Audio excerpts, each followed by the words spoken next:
Jeg er Claus Vestergaard, og jeg er 63 år gammel, uddannet gartner, og jeg er ejer af Danroots, som er en virksomhed, der producerer rodfrugter. Vi ligger her i Midtjylland, og vi producerer rodfrugter på omkring 600-700 hektar. Det er en 40-50.000 tons råvarer, som vi kører her til fabrikken og forarbejder, vasker og pakker og leverer ud til de danske supermarkeder. Vi har jo arbejdet med skaldspolerer. Vi havde en, der var 16 år gammel, så havde vi en, der var 6 år gammel. De har kørt perfekt. Ingen problemer i det. Men det blev så præsenteret for en ny model, som havde nogle fordele, som jeg godt kunne se, at vi kunne bruge. Og derfor så valgte vi så at skifte til den her nye generation af poleremaskiner. Mange af de ting, som vi dyrker, gulerødder og kartofler, der kan godt være nogle små overfladiske skader på, små pletter. Og det kan faktisk være nok til, at supermarkedet de kasserer dem. Og der er det dejligt med de her nye polerer, at der kan vi børste de her ting væk, så vi simpelthen får en større udnyttelse af vores råvarer. Og det giver os en kæmpe besparelse og forhåbentlig en bedre bundlinje.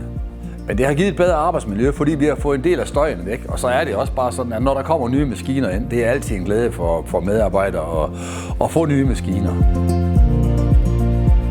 Jeg har arbejdet med skals i mange, mange år.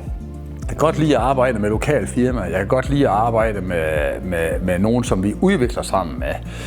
Det er et jysk, robust firma, og vi får det, vi ser.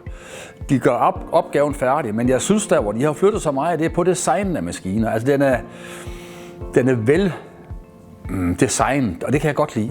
Der er nogle systemer, der får den til at se mere smart ud end den gamle, blandt andet måde, vi åbner lågerne på.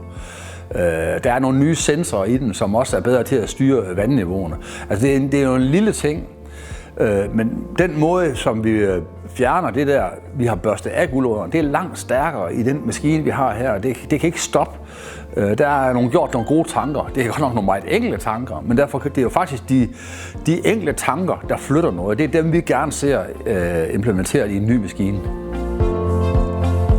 Jeg synes, at Skals er et firma, som jeg gerne vil anbefale. Jeg vil mest anbefale det, fordi jeg synes, det er nogle rare mennesker. Og jeg bestemmer mig til, at i mit liv, der gider jeg ikke arbejde med mennesker, som man træls at arbejde med. Skals er nogle lige til mennesker, og de lover, hvad de holder. Det betyder også noget for mig. Det er helt i orden, at de ikke kan levere før sent. Jeg vil bare gerne vide det. Jeg kan ikke lide at arbejde med folk, der lover noget, og så ikke holder det.